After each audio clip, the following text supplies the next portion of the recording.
I was sexually abused from the time I was 3 years old till the time I was 12. When I was 12 years old, I was on the playground and understood that that's what was happening to me. And I decided to try to kill myself. Every time I surrendered a little bit more to the things that I couldn't control, I actually felt better about being here. And then I could do something with what I could do. Trust is the foundation. And if we could trust ourselves and trust each other, humanity would be a little bit easier, wouldn't it? Humanity will always win. We will always, somewhere, in some way, find that level of glow and change and growth and creation in ourselves to move that tapestry forward. The great thing about how I became the Oracle on purpose is a funny story because... Welcome back to Flipping the Lid. You know what we do here by now. I love to have those real, raw conversations with some of the most influential and impactful people in the world. Sometimes they're hidden behind the scenes. Sometimes they're a well-known name. But at the end of the day, they are moving people and creating impact always in who I bring in here. I had the privilege of going to a podcast recording, I'm going to call it session, where I did some batch interviews with a good friend, Tamara Thompson with Broadcast Your Authority. She's been a guest on this show and had the privilege of being on 3 or 4 shows back to back in a compressed period of time, which I always love to do in terms of batching my time and my energy. Now, everyone there was awesome. So this isn't a comparison in any way, but I will say there was one that I could feel their energy from across the room the second I walked into the house. And it just continued to increase through the whole conversation. And the presence was just so profound and so felt and so palpable. Then I come to find out that this woman is called the Oracle on purpose. And I got to say, I'm a Matrix fan. And there was a little part of even the way she looks in the beginning where I was like, fuck, is this really like the Oracle? Like, what is going on here? But then we had this profound, deep conversation, and I got the chance to really be able to get to know her in micro moments. You know, she's somebody that for 28 years has been helping visionary women, founders and CEOs really be able to break through burnout. And she on my live show just last week actually did a quick little reflection for me that I had given her no primer on, no information on. And yet, as I often get with people saying to me, how could you possibly know that about me? I experienced that with her, which is a unique experience for me. So I compressed time. I skipped all of the onboarding process for this show. And I was like, Lia, we're recording next week. So Lia Dunlap, Oracle on Purpose, one of my new favorite humans. How are you today? I'm happy you're here with us. Brian, I am so thrilled to be here. Thank you so much for having me. And yes, I often say that I'm waiting for my royalty checks because I am the original Oracle. And as soon as that happens, I'll let you know. Dude, I love it. I hope, I mean, I just heard Keanu Reeves' birthday was like 2 days ago. You might be able to capitalize on that, lean in and be like, dude, for years, you've been chasing me and I'm the person you're looking for. So let's make this shit happen, huh? I'm right here. Oh, man, I love that. You know this and are expecting this because the only question I ask every guest after the intro is, regardless of however I introduced you, Lia, who are you in your words? I am really a person who has always loved people. I am in love with humanity. That is my big thing. Like, I just am a person who looks around at humanity in awe and wonder and delight at like what's possible. And so as a person who's always just looking for the best in myself and other people, I'm grateful. I'm very grateful to be alive and be in this world. And I get to do work that allows me to really do that every day. And, you know, just generally speaking, my son would call me a tree hugger.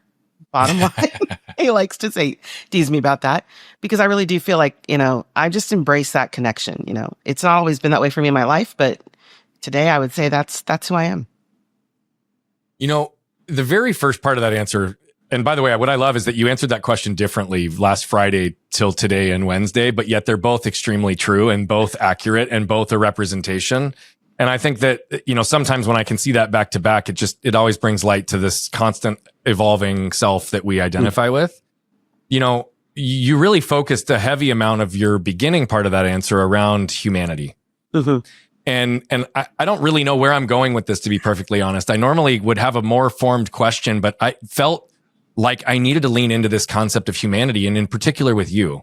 You know, we see a lot of chaos in the world right now, but humanity is something that can both be defeating, inspiring, motivating, limiting, right? Like it really is all about contrast. And so When you speak about humanity in the ways that you do and the wonder that you have, can you just sit with that and expand on that a little bit more? Like when you look at humanity, what do you see? What do you extract? What do you feel called towards? What inspires you? What defeats you? What just talk about this giant fucking concept that is humanity and bring it down to the oracle on purpose terms. Yeah, absolutely. It's one of my favorite things because, I know when I look at humanity and when I get the whisper of what humanity is from the oracle, it's truly magnificent. And I see it as like a kaleidoscope, right? So like it's a tapestry. We are the tapestry. Humanity needs everything and everyone to create. And we are just co-creative forces in this world. So to me, when I look at humanity, I can cry with humanity. I can love with humanity. And as you just stated, like I've been very grateful that through my whole life, I have had this, I don't even want to say million-mile view, but this intensely higher level view of the possibility of humanity in every person, right? So like from the tiniest moment of a person's interaction with someone to what that interaction really means in the grand scope of humanity as a whole, that's what I mean. I love that. I love that even if we don't know it, we are always constantly feeding this creative source that moves through everyone all the time. And if we can allow ourselves the chance to just pull out of the grind of it, as you said, like the grind of being human, to understand that we get to be human, that's a very big gift in this life, to be human, to feel, to hurt, to love, to joy, to laugh, to fall down, to get back up. All of that activity, that experience, that's humanity. And it's humanity that wins. That's somebody asked me recently in light of all the, current political turmoil one day, who's going to win this or that or the other thing. And I said, in the bottom line of it all, humanity will always win. Humanity will always win. We will always somewhere in some way find that level of glow and change and growth and creation in ourselves to move that tapestry forward. Because it's endless. It's ever present and always possible. And so when we lean into that, for me, when I lean into that, I find peace and I find joy and I find wonder and I find amazement, even in the hardest moments. One of my favorite people, rest his soul, is Mr. Rogers. Yeah. And the idea, like, just what are we focusing on in these moments? Because we can choose to see in humanity, even in our darkest moments, that there is always light. There are always people who will be called to do more than they were doing the day before, the moment before, because humanity is calling them from inside of themselves to do better, to be better, to show up, to be the supporters, the lights in the room, the helpers in the room. So to me, sometimes I just sit back and watch humanity. Yeah. We're all. Yeah. I mean, that's such a big animal that you just addressed in one answer as well, that I know we can unpack in a variety of different directions. I often talk about how life is really all about contrast, right? Mm-hmm. We need the light and the dark for it to exist. Yeah. That's what gives us depth. That's what gives us character and contrast. And yet it also is true and scientifically proven that it only takes one particle of light to overtake over 1 million particles of darkness. And so there are a whole variety of ways that this can come to fruition. But you said a nuanced and very critical word in all of that is if we can allow ourselves. I find allowing to be a really freeing way to be and live. Accepting, receiving, allowing, surrendering. They all kind of fit in the same vein, but yet they can be so fleeting for so many other people. And so can you talk about this concept of allowing, whether it's specific to the idea of humanity or in general, because it is a universal piece. It is. This idea of allowing. And when did you learn to allow for yourself? So I would say kind of backwards here a little bit, but for me, the idea of allowing and surrendering, I think it's very true, very similar. But the idea of surrendering and allowing is a little bit about faith, right? And belief. And the joke around me is if I find a sign that says believe, I will buy it. My husband is like, stop buying these signs. I'm like, no. I mean, I see at least 2 behind you. I know, they're everywhere now. And it's kind of a joke. But the reason is it is my little touchstone reminder when I see it to remember. Like, to me, believing is allowing. Believing that this whole experience, and this goes back to like me being the oracle on purpose, this whole experience of being human is about believing we are here on purpose.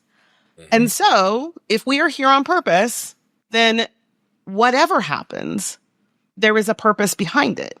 And so if we allow ourselves to believe that, then we can do our work, and I'm using that in the big W work, in a way that is flowing and freeing and peaceful. Not always easy, but often simple.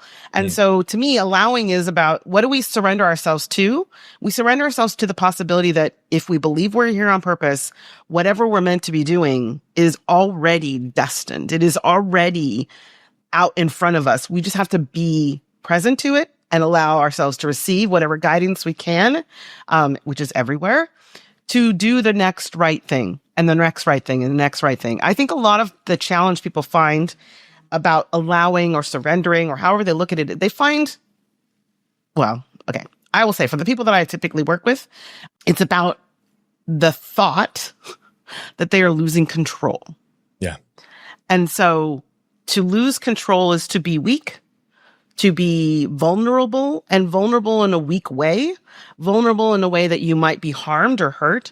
And so for me, a lot of the work that I do with my clients is like reminding them, like, you weren't brought here to be hurt.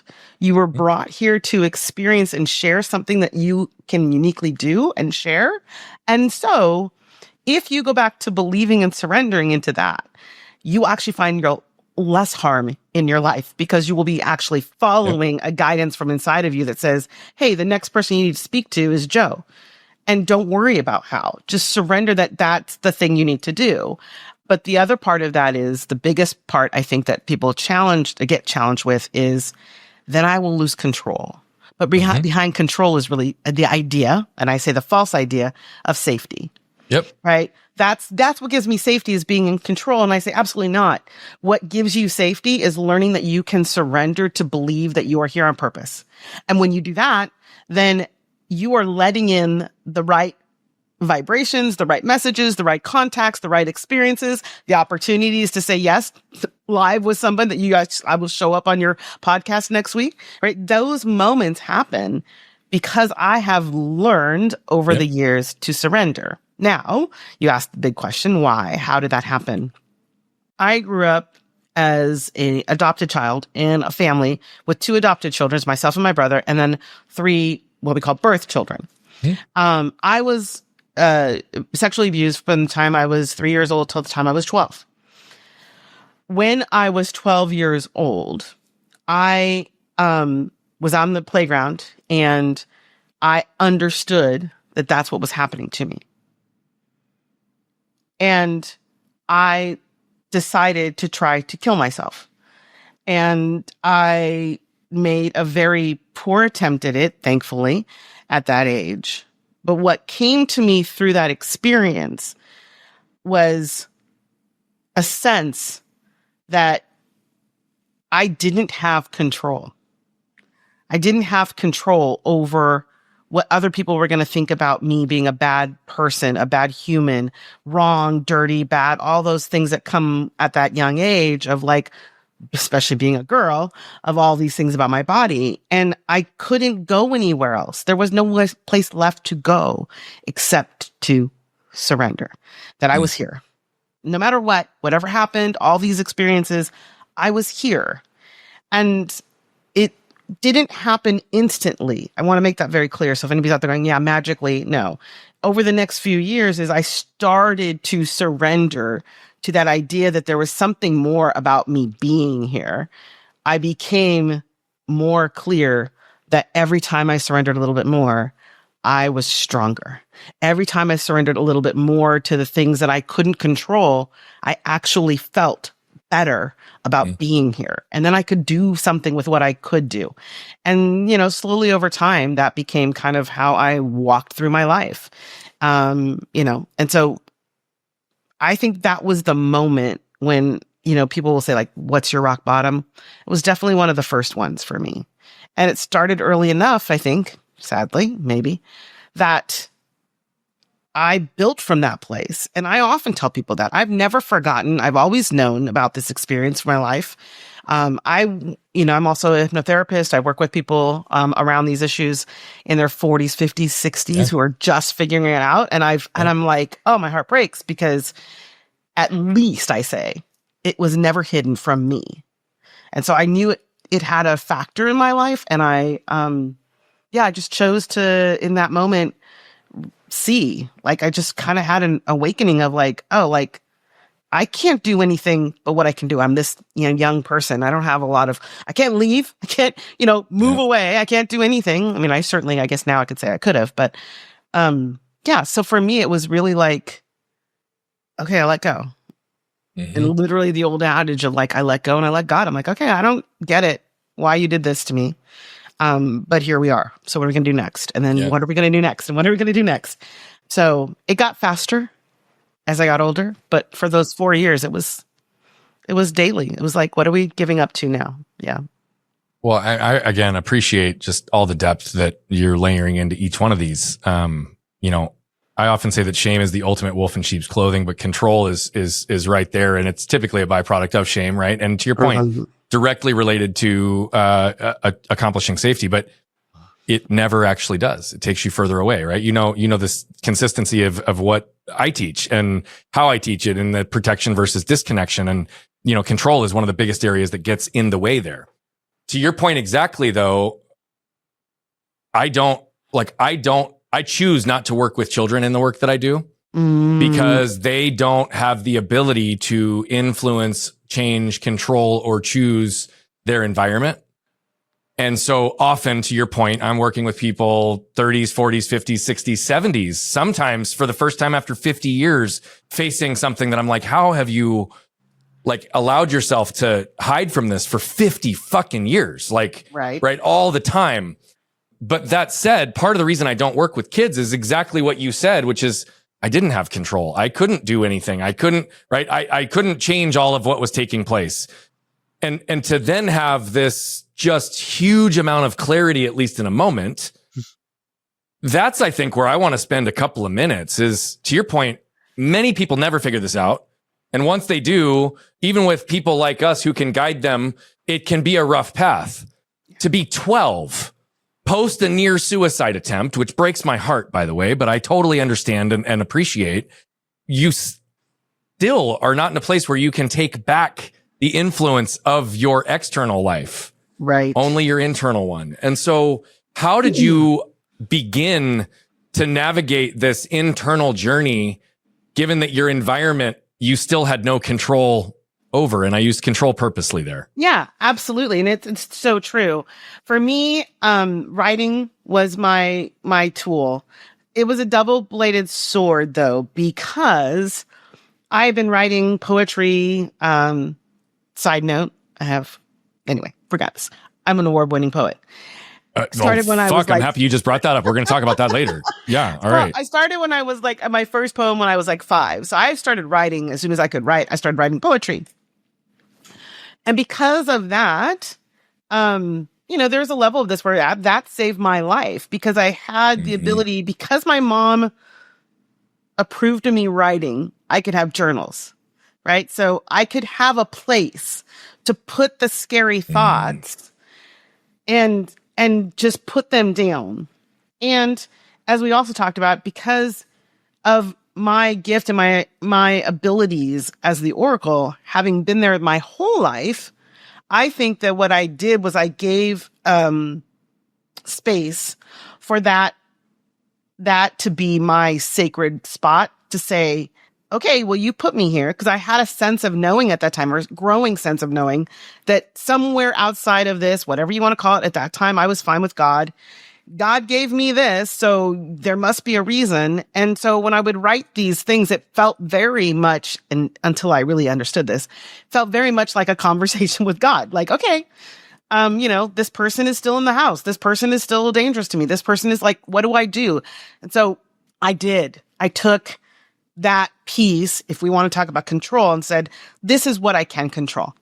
I can control being honest in these pages. I can control offering up my real feelings in this safe space. And so I did. And that's all I could do at the time. I was very fortunate. My grandmother, my adopted grandmother, really saw me, knew I was different. She was kind of different herself. And so she always just fed the different in me. Like, be different, be weird, be all the things, all the ways you're different. She honored that in me. And so that was my little bit of external light, that drop of water I needed to kind of stay balanced and stay focused on moving forward. And, eventually, like you said, and that was my first attempt, it wasn't my last. And I would say my last real attempt was when the Oracle basically stepped in and said, time out. We need you to stop. You've got work to do. Don't do this. And so that was, between like 14 and 16. Yeah. Which is an unbelievable blessing, right? To be able to have so early in life. And because you're right, so many people don't understand that. Now, you did talk about that you were sexually abused, and you gave the age range until 12. And it sounds like post-abuse is when you had this aha moment. I just, for the sake of clarity, and only if you're willing to explore here, I am curious, how were you able to stop the sexual abuse? Or was that completely out of your hands in the same time frame? It was, I was old enough, and this is whatever. I'm going to say what it's coming through to me. I was old enough to know I had power, which was to be out of that person's space all the time. Never be alone with this person. Never be alone. Never let them in a place where I could be assaulted anymore. And so it was a choice, intentional. It was a choice intentionally. The summertime, because that's the time when, it's most dangerous. So that's what happened. So I just really consciously avoided that person and being alone with that person for a long time. Luckily, this person also left for a while, was in and out of our lives between those years. So it made it a little easier. But I remember specifically that summer was like, no more. Every time, no more. Yeah. No more being alone. And I honor you for that. And to the point of making other people unhappy that I would not. No, I'm not doing it. And by the way, I think if you make other people unhappy for the sake of your own safety, those are one of the only times that I feel like it's okay, because unhappy is also not damage, right? And it's not doing something to put yourself above other people. It just might be inconvenient or frustrating. And for that, I want to honor you again, because not only did you have this ability to see it early, but you did choose, you did take actions, you did do the internal work. As you and I talk about this, I think there's a lot in the kind of ethereal or esoteric language that maybe woo for so many, that I think is just commonplace for you and I, and at least in the work that we've done and some of the gifts that we've been given. Right. But to the whole point of what you were discussing earlier, and this lack of belief that exists for some people and this need to control, it's often coming from the inability to see or feel something in a tangible way. Because many people can't believe what they can't see, touch, feel, even if it's just simply an example. You clearly had someone in your grandma who believed in you, and in the moments that you were not capable, lent you her belief until you could find your own. And I find often in the work that I do, and I know you do, people are borrowing the belief I have until they find their own. And I'm teaching them and training them to find their own, because I don't want dependency on me. Right. But I'd love for you to talk about that dynamic, both in being on the receiving side of borrowing someone else's belief until you could receive it. And how does that show up in the work that you do with people today? Beautiful question, because I still mention her today. My grandmother, her name was Pumpkin. That's what we called her. I love that. And you know, she was my touchstone, right? I would go to her house every door. She was on my parents' property. Every morning I would stop by. Every afternoon on the way home from the bus, I'd stop by. So I always had a kind of constant attachment to her, especially, actually, they came to live with us just a couple years before that. So during that really important time. I didn't find out until she passed, long after she passed, actually months after she passed, that she was also an alcoholic, which I had no recollection of. No recollection. We thought she had these little Dixie cups of wine around the house. It was cute. I know exactly what you're talking about. Right? I was like, what? My mom There's someone in our family that has always had that too. My mom told me, and I was like, what are you even talking about? You know, I'm like an adult now. I'm like, I don't know what you're talking about. That was not my experience, right? And I say that because, you know, she wasn't exactly fully present, but in those moments. So to your point, like what she gave me was such a gift. And I don't even think she tried or knew. Conversely, what I got from that gift, though, it stuck. It stuck. Having someone see you, and I think this goes back to the humanity piece for me, and see the humanity of who you are as valid. It's okay if you're upset. It's okay if you're angry. It's okay if you've had a bad day. It's okay if you love whoever you love. It's all okay. Because you're still meant to be here, and you're still here on purpose. And so for me, that's where I step into place with my clients, is everything you want to unpack, which you can appreciate, I'm sure, you can unpack here. I don't have to agree with it. I'm going to sit with it with you, for you, until you can sit with it for yourself and know that it's there for a reason, and we can move on with that, whatever that looks like. So for me, I agree. I don't want to be a crutch to anyone. What I want to be is an off-ramp, right? I want to be that guardrail that says, look, in this space, you can bring it all, and we'll unpack it together. And, you know, if I'm your body double, as they say now, to do that, so be it. But I come, I hope, as always, from deep, abiding love of humanity and the purpose that humanity is here for. And if people show up in my sphere, then I want them to have the full breadth of their experience of this life to the fullest potential possible. And that means some of the stuff has to get moved away. And I'm here for it. That's it. I think it's beautiful.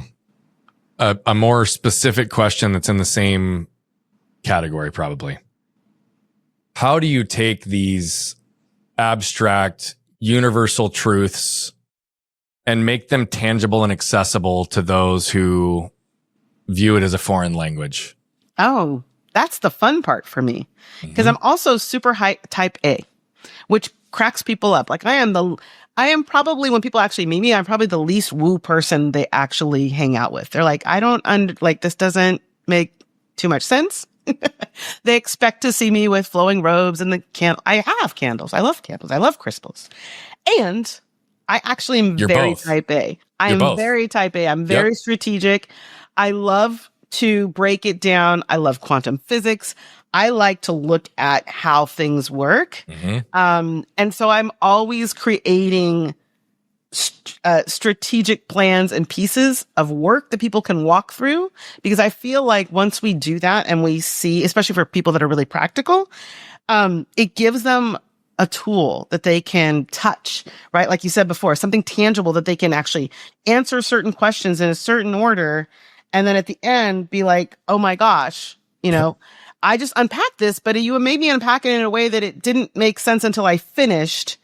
And then it was like staring me right in the face. That's the chef's kiss for me when that happens for someone. And I just started with a new client that was like, how did we just do that? I'm like, yeah, that's how. Because we use what systems you're comfortable with, because it's all attached, to walk through the practical, tactical, physical means of how this shows up in your life and unravel them. It's not magic in the sense that it comes from nowhere.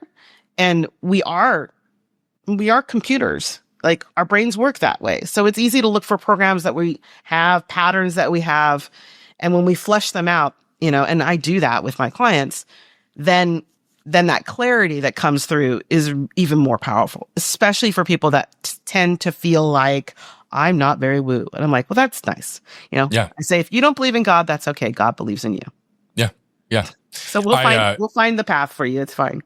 Yeah, I actually really identify with how you answered that question, because though I completely understand, can access, attach, teach in the most woo capacities, I'm not typically that externally in a lot of facets, right? Like, even though I talk about the intangible elements of emotions and the impact, and as a male in particular, it probably puts me even more in a woo category, but I'm not. I'm pragmatic. I'm strategic. I like actually do integrate. And so I love how you even approached that, because yeah, if somebody even hears your nickname, the Oracle, and they just are probably expecting, to your point, like waving, like, oh my gosh, this is going to be great. Like, are you going to be wearing a stone around your neck every time I talk to you? Like, and I don't mean that with any bash to any of those tools, by the way, because I believe in them and they're real.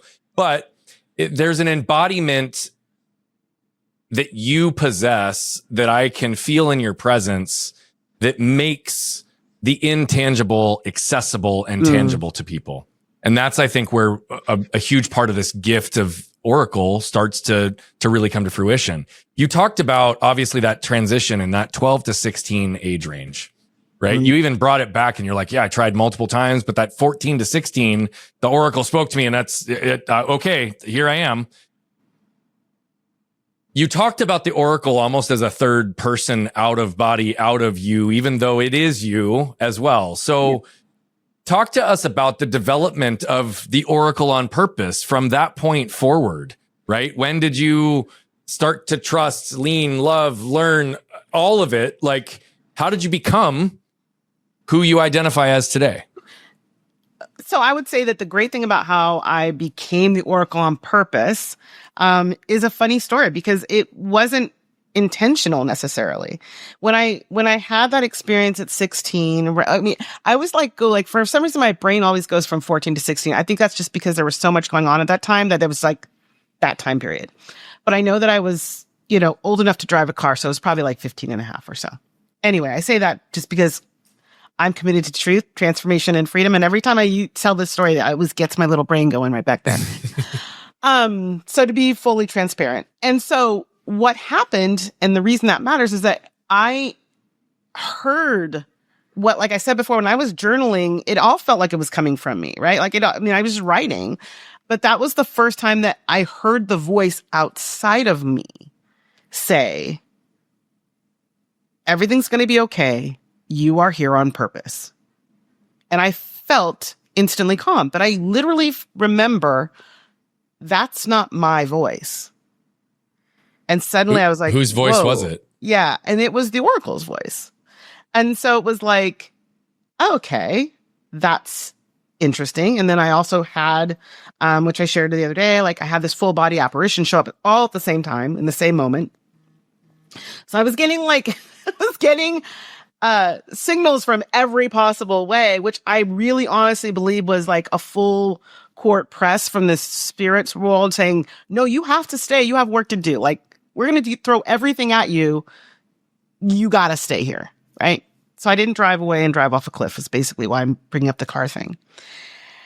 And so with that, at this age, that tender age where I didn't have anybody to talk to about this, and I didn't know what to do, I'm like, oh, there's this entity and it's speaking to me. Well, entities that speak are oracles. Okay. The Oracle is speaking to me. And so whenever I would talk to people and I would get messages for them, I would go like, the Oracle over here says XYZ about what you're talking about. And so during that time, I was just saying like, I have this connection. Do you want an answer to everybody I was, talking to? I didn't become what I am today then. I hid that. Like that happened in small groups with friends and friends of friends. And I wanted to be legit. I wanted to be a good girl. I wanted my parents to be proud of me. So I helped people. That's what I knew. I knew I always wanted to help people. And everybody, even in my, my high school yearbook, it says, going to be a psychologist or a psychiatrist. So I went off to become a psychologist because I thought that's legit. I can put my stamp on it. My parents will be proud of me and I will still help people.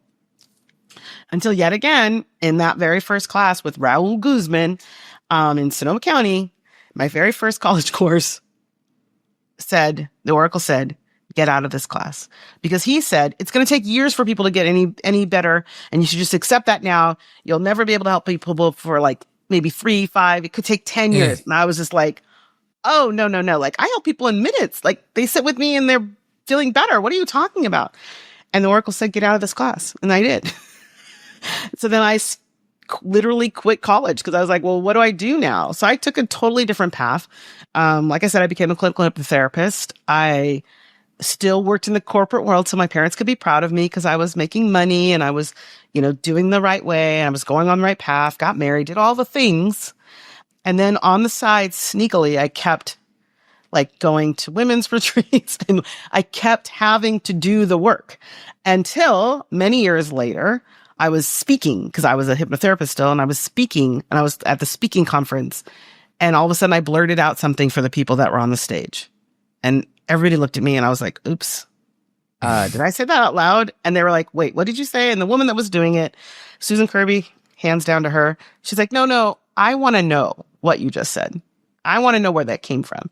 And then we started developing that. And so what was supposed to be me speaking on stages as like this coach / hypnotherapist was like this opening of Pandora's box of like, oh, actually, you are the Oracle. You're the one who has like put all these pieces together for people. And so I was able to help everyone on the stage find a better way to share what their message was. And in the turn, they named me the Oracle on purpose. I love that. And that's when it stuck. And that's when I went back to my business. I changed my business name. I, just upended everything and embraced it and moved forward. And that was like 2014, 15. So about 10 years ago now. I really appreciate that. As you know, I resonate a lot with the ways that I am learning or witnessing that you operate, because it is in many ways similar to the ways that I can operate. And yet I also believe that even though Oracle is something that's always been in your life, I think it's really difficult to give yourself a tagline or a nickname like that. And it's something that I I've always resisted it for myself. Like, I'm not going to name myself something. Like, what do you go by? Right. Like, and so I love that. By the way, I just have to share this because I think you'll appreciate it. The two that have jumped out the most in the times that I've been working is the 1 Second Psychologist and the Heart Surgeon Without a Blade. Because of the ability to do exactly, hot seat coaching is one of my favorite things to do. Yeah. Compress time in minutes in front of a room of people to show what can be possible so that there's transformation and transference to everybody. It's huge. Yeah. And I so appreciate that. But what I also love, and I did not know this, but I'm grateful that we went down this path. You also did follow a very traditional path for a long time. Mm-hmm. Right. And you did do it because you wanted to make your parents happy. You wanted to be that good girl, that same dynamic of love, validation, and connection through performance, right? Depending on what you did, not who you were. And yet the Oracle always existed. The Oracle is always sitting in here. And yet the Oracle hid except in little containers. Yep. So I know you gave us like that full arc, at least to where the name came from, but what do those middle years look like? And when you're living your life to make someone else happy, what was your experience in that? And how were you consistently, I know you were talking about going to all these different retreats, but how did you walk that traditional path? And at what point did you decide I can no longer walk this path? Yeah. The moment that I knew I could no longer walk the path was when I found myself standing in my manager's office. I used to work in sales and marketing. And this particular time I was working in a newspaper. And I traveled through rush hour traffic across state lines to go back to the office to ask to go to the hospital because I thought I was having a heart attack. And I'm standing there in front of his office. I'm completely white. And he looks at me and he says, calls me because somebody's in there. I'm still waiting for permission to show up is really what happened in that moment. And he opens his door and he looks at me because he has somebody in the office. He's like, what's going on? I said, I think I'm having a heart attack. Now, I worked in Portland, Vancouver. We have to go across a river. We have to go through about 2 hours of traffic every day. And I stood there like shaking and sweating. And I went to the hospital, found out there was other things going, a lot of which was related to stress. And so while I was recovering from some surgery that I needed to handle that, thankfully it wasn't a heart attack. He sent me a message and he's like, these are all the things I need you to do when you come back. And I remember I was sitting there and I looked at the message and I just typed, I am not coming back. I'm not coming back. And I realized in that moment, like that was the call, like Oracle's like saying to me, like, this is it. Like, how many more times do we have to remind you? This is not what you're here for. You have work to do. There's a purpose for why we saved you at 14. And this isn't it. You know, I was good. The problem was, and this happens to many people that I work with, the problem was I was really good at being a chameleon and working in different places because of my gift. Because I could sit in a boardroom and know exactly what everybody else was desiring, right? What their angle was, and I could manage it. And so I kept getting promoted, even though I hated my job. I was like, okay, and nobody could understand why I was getting promoted. But because I had this gift to be able to understand and read people, what they wanted, what they need, and I could, again, use my own strategy and my own ability to see things, the Tetris in me, and see those pieces, I could put it all together and feed it back to the machine in the corporate world. And they loved it. And they ate it up and they kept promoting me. And I was like, okay, well, how can I be unhappy when I'm doing the things everybody's supposed to do to be happy? And, ultimately at that moment when that happened to me, it was like, we're not going to let you do this anymore. Like the universe just stopped me and said, okay, this is it. If you continue, you will die. And I knew like all my life, I knew like I'm supposed to help people. That can't be possible. So that's what I typed back. And I was like, okay, well, I don't know how, again, I was back to surrendering. I don't know how this is going to work. My husband and I both self-employed. This seems crazy. People don't do that. Luckily, when he got home, he found me there in the dark. I was still sitting there because I didn't move. And I said, he's like, what's going on? And I said, well, I quit my job. I'm not going back. And bless his heart, he said, oh, thank God. Thank God. He's like, thank God. He's like, that's enough. And I'm like, okay. So I literally got an office, threw up my shingle, and off I went. And how long ago was this? That was 2000. Let's see, I wrote my book in 2008. So it was probably 2009.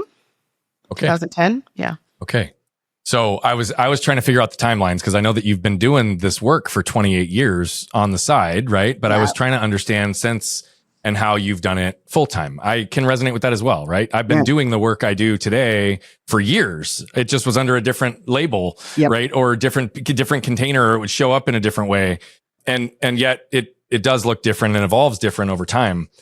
Lia, I'm gonna say something that I'm sure people have felt with me as well in moments, but I know that there's more behind it. You do very transparently and clearly talk about your early childhood sexual abuse, some of the limitations and some of the ways that made you feel, the impact of some of those pieces. And yet I also know that some of us who had some of our greatest traumas as children and have done some of this work can really just almost talk about it in a transactional way. Like, yep, it happened. Like, this is a part of it. It's like, these are the factors. I've done all the work. I've like packaged it all together. It's like, I see it all. I do it all. And then it also is like, well, oh, cool. So everything just must be easy for you then. When in reality, you and I both know that's not the truth. Right. Right. But as I sit here and listen, it's like, I noticed that same pattern where I'm like, yep, you're like very, like I know the stories I've rehearsed, like not that you've rehearsed them, but you've gone through them. You've unpacked them. You've done the work. You know the patterns, you know the connecting points. And yet I also know for myself and for you that there are these areas that we still struggle and we're still discovering. And so I would bring that back to the current moment. And I'd say, whether you believe in this word or not, what would you identify as your biggest problem in life or business today? From that perspective, and based on what you're saying, I think the big thing for me in my life consistently and always will be is trust, right? I mean, when you have experienced that kind of level of betrayal and mistrust of your own body, that is a piece of my life that I continue to struggle with, is my body, right? Like feeling safe and trust in my body. I know that though, right? Like I'm aware of it. Even though I'm aware of it, it's kind of one of those things where like, even with the Oracle, the joke is I'm the worst person to follow her advice. When the Oracle gives me something, I still get moments where I'm like, yeah, but I don't want to do that right now. And then of course, you know, whatever happens. And I'm like, of course, perfect. I should have listened. Right. And so with that, I say the same thing. Like for me, I think I will, maybe I'm wrong. I think I will always have this part of my life in my body that causes me to like get triggered and have motion about not being this enough, not being that enough, but all of it comes back to just not feeling safe in my own skin sometimes. And so that level of trust of like being and showing up and being on stages and all those things, I go through that constantly. I constantly have to go, yeah, but this is me today. Whether I lose 5 pounds or 10 pounds or whatever, I need to get out there and be out there. And so, yeah, I still always go through that. And I would be I think I would be like not honest with people when people think that about me, I always kind of have to laugh. I'm like, are you kidding me? Like, I'm human. Like, that's why I love humanity, because I get it. I get my humanness. You know, and I've had moments in my business, especially where I lost over $100,000 in 1 year, with a bad coach, was not aligned. And that took my next year out. It took me out the next year. And that can all be kind of brought back to the trust factor, right? Like I didn't trust my own instinct. And then I made a choice, and that choice left me in this place, and that place took me out of the game, right? Of doing my business in a way that I could feel in command of and all those things. And that was hard. That was probably, you know, one of those business moments where I both look at it as like a blessing, because never making that mistake again. And I know other people make those mistakes and then they feel guilty, like you said, and then the guilt just stops them from doing anything. And that happened for a good 7 months. And that's not good for a business, to have 7 months where the person running the show is not feeling good about their choices. So blessing and curse. Yeah. Yeah. No, I mean, look, I always say that our trash and our treasure often come in the same moments, right? And yet there's also this cellular memory that has this resonance that carries, that a look on someone's face, a smell in the air can activate our body into believing something or trying to convince us of something that isn't real to the current moment. And this is to your point exactly. It's the reprogramming. It's the new patterns. It's and very different, but the trust in the body is something that I fully identify with, but obviously with very different definitions in my experience versus yours. So in no way do I compare that, but I find that is my greatest challenge is still the resonant memory when cells activate when it's not in alignment with what I believe today.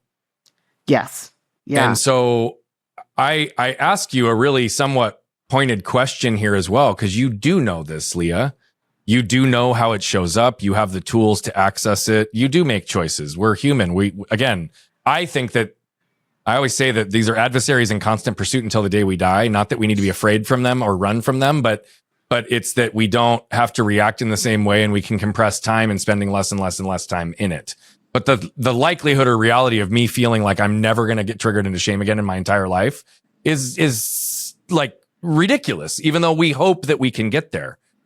And so that's, I think, where I'd ground it for you, at least in this moment, is what is the progress that you're able to celebrate as it relates to the trust that you experience around your body and your safety? If you look at who you were at 14 and 16, who you were in that corporate role having a heart attack, and who you are today, what does the progression look like in your trust? I think it's how I unravel, like we talk about like the onion, right? So it's like how I unraveled where the trust shows up, where the distrust shows up. Right. And so I think especially in the last, I would even say the last year, maybe, the piece that I find like sneaky. I look for the piece that's sneaky. I look for the piece that doesn't feel like it's obvious. And what I learned recently for myself was every time I don't say my truth, right? I'm not saying it's the truth. I totally know what you mean. Yep. But my truth in a moment, and I either don't say it. It's often the worst part of it, I think. Then what happens is I literally eat away at myself. Uh-huh. And so I have become very clear, and then my practice is always like, okay, find the thing. And as you said, like work the practice. And it's not easy and it's not comfortable. And I'll find myself swallowing something. And then I'm like, because I'll notice in my body, I'm not happy. Or I'll notice a reaction or something I'll go do instead. And I'll be like, okay, this is the hard part. You got to go back now. And even though it doesn't make sense, you're going to go say the thing. And then the thing is going to be said. And then you'll deal with whatever happens next. And I do notice now in the last few months that that has made a big difference in how I feel in my body. Like how I feel present in my body. By just say it. It might suck. People might really get pissed off if you tell them your truth. But yeah. You're gonna just keep eating this away, and it's gonna keep eating away at your body. So you're spot on, and I think in the moment of like really centering into truth, I'll reflect mine because you probably saw my attention drift for a second there. And so I'm always big into honoring what it is. That had nothing to do with you. My beautiful partner, my wife, my partner in life, she takes such good care of me, and she brought food in. Oh. And what's funny is, because I have not eaten, I've been in a couple of back-to-back interviews today. And what's funny is in my own truth, right? I'm trying to communicate with her while listening to you. Why?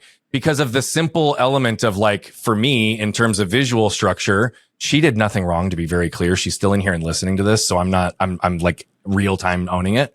But she put the plate down on the extra desk, which is technically out of the main view camera, but it's often in the second view camera. And so I'm like, whoa, thank you. But no. Yet all of that was coming down to, for me to be able to just speak into my truth, which is also like, it really doesn't even fucking matter. So I was trying to communicate with her in a way that I couldn't use words. Now I've done so, but I also wanted to ground it for you because you saw my distraction. And yet that is exactly the point. If we don't speak our truths, we are limited. We do it. Yeah, she's moving. You don't need to move the plate anymore. It's okay. She's like, no, I'm moving the plate. She's like, it's gone. Bye. I'm taking your food out of this room. Your food is gone. Fine. You can eat it out of the trash can. That's what's going to happen later. And I deserve every bit of it. But that I find it's often the things that are left unsaid, the things left undone that eat at us the most. Right. And yet there's still this constant progression of trying to lean into, and even the nuance of deciphering what is true for you right now, because mentally, emotionally, spiritually, and physically, there are things that will activate, and all four categories will try to convince us that it is true in any given moment. And so discernment is the word I like to use that becomes so imperative and true. So how do you discern between all the messages, between the oracle that is also you, but is not you, right? Like, how do you discern what is true for you now and what needs to be spoken? Ooh, I would take it back to what we started with, right? When you asked me, who am I? Because that's why it changes. Because I'm constantly trying to be present. I'm constantly trying to say that answer that question all the time. Like, who am I and what am I supposed to be doing right now? So for me, the discernment comes from presence, like knowing that guidance is always available. And if I am not paying attention, and by me paying attention, I mean being present, like really physically feeling myself in my own skin, sitting on this chair, looking at the screen, looking at you, being in the moment, then I am out of alignment and I will do stupid stuff. And I will be responsible for the consequences of stupid stuff. So to me, the discernment comes from like being present, because I fully believe you cannot make a choice out of presence. I agree. If you make a choice in presence, you will do the right thing for you in Yes. that moment. And there's nothing else you can do. And so often myself and people that I work with, that's the biggest challenge. This is like, I thought a thing, and I'll say to them all the time, like, stop thinking, tell me what you feel. Really. And then they're like, well, if I listen to that part of me, then I would do X. I'm like, then do X. Because I promise you, if you do X and it doesn't work out, then Y will be right behind it. Yeah. But if you think about it, you're not even in the ball field. I actually never, I said instinctively, I agree when you said that. And I do. I've never heard anybody say it that way. I've never heard anybody say that I don't believe you can make a choice outside of presence, even though I know it to be true. And so I think that's really beautiful. And I just wanted to say, like, that was an instinctive, I agree, because it is true. It's a universal truth, and it landed the instant that I heard it that way. And I just wanted to say thank you for that combination of words, because I really appreciate how that came out. Do I have permission to reflect something back to you? Yes, please. And what I start with is very clear. I don't give a fuck about being right. I only care about getting it right. Same thing that I know you exist in. And so the other side to this is I'm truly just feeling something in a moment. And if it doesn't land, throw it right back, because it won't offend me at all. There's a really subtle component to a variety of the ways that you've told the stories about yourself today that leads me to wonder what I'm going to ask in a second. I'm not trying to belabor this or tee up anything unnecessarily, but you lacked choice from the second you were born, because we never choose to come into this life. Others bring us in. And yet people like you who've been adopted are fortunate to have found a family that brings them in, but yet that was never your choice, right? You lost all choice and capacity within your body for a number of years in that same period of time. You reclaimed it. You are very loyal and grounded and protect, obviously, those that were involved. And I fully respect all of that. Those are your stories or theirs to tell, whoever and however you see it. But you also talk about this oracle as if it's not you, even though you know very much that it is also. And that's also what's true and what got reflected back in this room.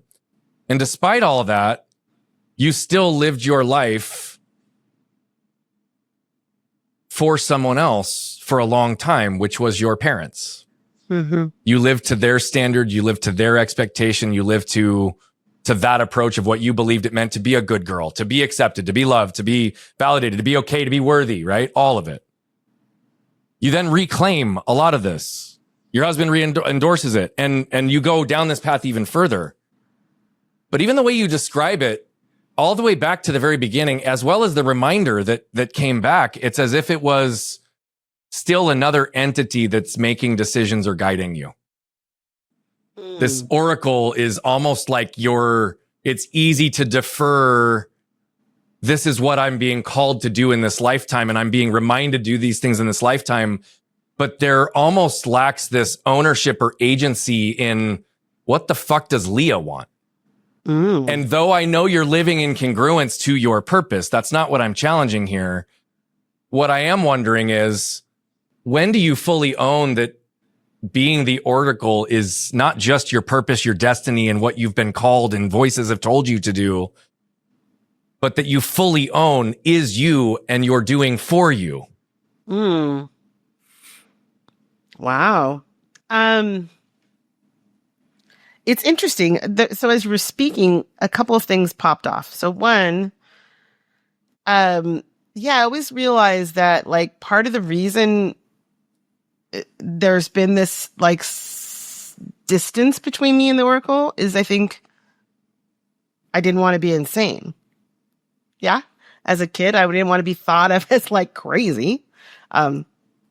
Except that I felt like I still was. So that was like a little bit of that. I think that's why in my mind, it was like, okay, so if this is a divine experience and it's happening, to me, through me, fine, I can honor that. I think as I've gotten older, especially after turning 50, there's been a lot more in integration. of feeling that sense of, yeah, like a symbiotic experience. I don't know that I think that the thing that comes to me when I think about like, is this me? I think that's why I do claim it that way. I think maybe I'm still trying to put that integration into full practice. However, I would also say that there's still a sense of me that there's still something bigger beyond me, I believe in, as part of like source and God. So I think I still dance with that. Like, okay, I can tell you something about yourself, and maybe there's a part of me that says, and similar to what you just said, like, and if it doesn't make sense, maybe don't take it out on me because I'm just passing the message through. Yeah. Right? So I think that there's that dance too that I still do. I would say that especially in a professional way, that definitely is going to be my lean. Personally, if you know me and you're a friend of mine, there's probably very little. You would not see that as much, I think. That's what I'm trying to challenge out of you, is to have them be congruent in every capacity, professional or not. Because I think that it's a way for you still to find safety in yourself, to have an external piece to anchor or point to that allows you to, in the right environments or the environments that may not be as open, accepting, and see you for all of who you are, that it's this other entity. But what I want to challenge in you is that, Lia, it is you. It's just bigger than you. They're not separate. Right. It's just that it's something bigger than you that others also can tap into.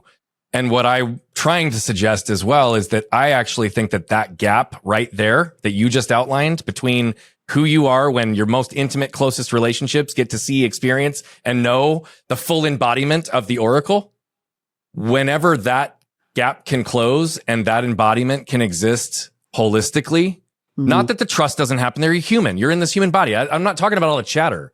What I'm talking about is fully owning that you are the oracle, that you yourself, because of your experiences in this human life, because of the work and the choices you've made in this human life, because of the research, the investments, the retreats, all the guidance and leaders and coaches and all the things that you in this physical life have chosen to do with the gift that you were given, is the reason that you are who you are today.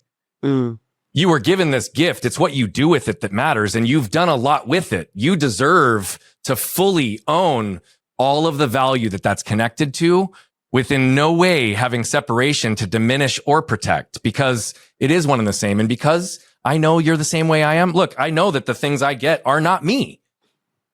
However, I would be absolutely diminishing all of my value if I said anything around my abilities in leadership, communication, directness, all these things that I've learned in this human body are what allow the message to be articulated in a way that's receivable to someone else. And that's all I'm trying to have you fully accept and receive, because you are a gift. You are the gift, and your presence is the gift. But how can you be fully present if it's an exterior source? Are they one and the same, or are they separate?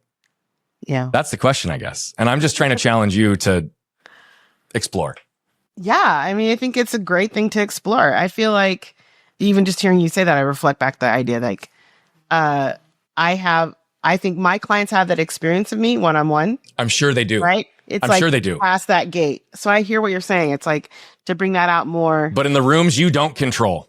Yeah, exactly. That's the level of trust that I'm asking you to step into, because what you're looking for, I think, even in your body, that gap you're trying to close in the trust to really be able to embody everything exists in this singular topic we're discussing right now. I think that's amazing. Thank you. I like that reflection. And I think that's something to work on for sure for me. And again, yeah. I know you hear that not with criticism, but with just love and potential, because I adore you and you're amazing and you're doing all the right work. You're continuing to do all the right work. And yet sometimes people like you and I just get the benefit of getting a little reflection from someone else like us. Absolutely. Yeah. I think that's so true. Like if we were meant to do this alone, we could scratch our own backs. Yeah. So thank you. My friend, you are incredible. I do adore you. I do love you and the way that you move through the world. I would like you to just spend a couple of minutes in sharing with everyone how they can engage with you, where they can engage with you in the way that's going to compress time and add the most value to them. All of your links will be in our show notes. So you don't feel like you've got to give like websites and things, but like take it wherever you want. But I just want you to speak from the soul, from the heart, and allow folks to really be able to attach to you, your language, and your ways of uniquely doing things as the Oracle. Thank you. Well, I mean, I think, of course, anywhere, social media, just find me, Oracle on Purpose or Coach Lia Dunlap. Either way, you'll find me there.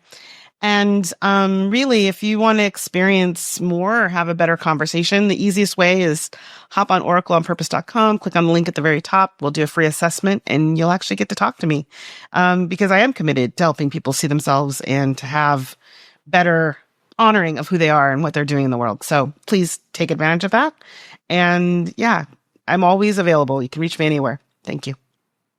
Tell me about walking on fire 3 times.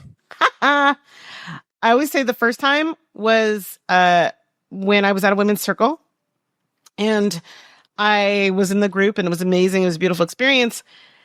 And I kind of was swept up in the moment and I'm like, I'm going to do it. And I walked and it was so nothing when I got across that I literally convinced myself I didn't do it. I was like, no, that didn't actually happen. And so I decided I'm going to do it again the same night. And I decided I'm going to do it intentionally and I'm going to be focused and do this. So I asked for women at the retreat who had given up a child to meet me at the other side. And I thought maybe one person would, but there was like 30 women that stood at the end of the fire walk. And then I opened my eyes and I walked straight towards them and I walked purposefully and slowly. I stepped off in the grass and they completely encircled me and held me and we cried and healed so much of that lost mother wound for both of us, all of us. And it was incredible. And a few years later, I went back to a similar place. They had another one and I walked again, mostly because at that time I was wanting to burn away those lasting remnants of feeling abandoned and really wanting to go from being an abandoned person to an embodied person. So I walked one more time and it wasn't the same experience as the second time. I think the second time was my most treasured experience. I still have a little lump of coal from that fire. Oh, cool. Yeah. Very cool. Very cool. You referenced your son earlier. If asked, what would your son say about you?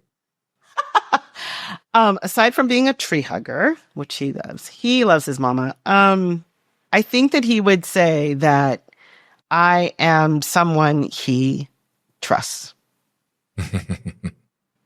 He always looks to me to answer questions. He will always trust me. And that, my friend, is everything. So trust is the foundation. And if we could trust ourselves and trust each other, humanity would be a little bit easier, wouldn't it? It would be pretty bright. Yes. Yeah. Yeah. My friend, thank you so much for everything you brought today, your heart, your soul, the work you do in the world, your honesty, being willing to play, and jump even in this seat for just a minute with me. I told you in the beginning of the call, I was not on an effort to make you cry. But though I've carried that reputation, it did not seem I was successful. So maybe we'll have to figure this out another way so I can fulfill I broke it. I don't know what happened. You did it. You broke me down. It's all right. No. Lia, thank you so much for being with us though. Thank you so much for having me. Yeah. And for those of you that just saw Lia jump in and flip open her lid, yeah, guess what? She was adopted early. She had early childhood trauma that almost caused her to not be with us. But there was something bigger, the same thing that's bigger than each and every one of us, that spoke to her, that grounded her, that reminded her of why she's here.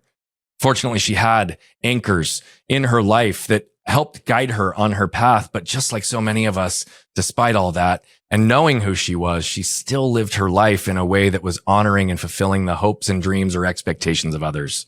She's on this path still today now to be able to trust and lean even further into her abilities to compress more time for people. But all of that comes down to the ability to be present in every moment, to ask yourself those questions. And as she talked about, really get to that core of the layers of the onion. Because I promise you, in the center, behind all those layers, your most authentic self is still there before the world told you who to be. You yourself can live the same life and have the same levels of freedom, as well as the same level of enlightenment and light that gets shined into the world of humanity. But it will require you to be honest with yourself. Find that truth, find trust. And the only way to do that is to flip open your lid and scan your can. We'll see you next time. What you can probably tell by now is that I love telling these stories, but what I love even more is the impact that's coming from them. You see, we're on a mission to impact over 1 billion lives as quickly as possible. But to do that, we need you. See, we believe that moved people move people. And so all I'm asking is if you've resonated, connected with any of the messaging, please consider commenting, sharing, leave a rating and review. Thank you so much for tuning into Flipping the Lid. And if you want more information on the show, how to become a guest, how to recommend a guest, or any of the other details, head over to flippingthelid.com. We'll see you there.